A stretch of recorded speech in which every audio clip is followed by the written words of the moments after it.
आज अयोध्या श्रीराम दशरथ नंदन प्रतिष्ठार कोरापुट जिला कोटपाड़ सहर सहित समग्र ब्लॉक यथा ढामणाहांडी पंचायत सह समस्त ग्रामगुड़िक बहु आडंबर उत्सव मुखर एवं रामलालान प्रतिष्ठा दिवस आयोजन करा जायछि। कोटपाड़ राम मंदिर प्रांगण में होमयज्ञ सहित रामनाम संकीर्तन रे कंपुथिबा और भक्तिमय परिवेश सहित सहर तथा आखपाख अंचल हजार हजार भक्त उपस्थिति रे श्री रामचंद्र दर्शन सुंदर परिवेश रे देखा जायथिला। विशेषकर आदित्य बाहिनी आनंद बाहिनी पीठ अनुगत कोटपाड़ इस्कन संकीर्तन कोटपाड़ हरेकृष्ण मंगली साही संकीर्तन दल कोटपाड़ राम मंदिर कमिटी सह अंचलर समस्त रामभक्त मानक तरफरु सहर को गेरुआ रंगरे रंगायित करी रामनामर ध्वनि सह छक छकरे बाण सांग को बाजा साउंड सहित गांधी छक ठारे एलईडी लगाई समस्त कोटपाड़ अंचल रे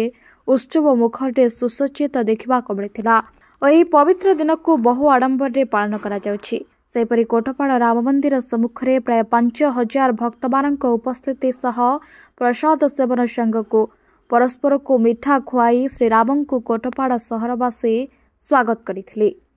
आज संध्यारे एक विशाल शोभायात्रा रामनाम ध्वनि सह सहर परिक्रमा करिवार देखा मिलता। आखपाख समस्त गाँव लोक मिसी आज बहुत उत्साह रे आज आमे नगर परिक्रमा करथिलु रैली करथिलु एवं सकाल टू आमे 5000 लोकर अन्नभोग मध्य आज आयोजन होता।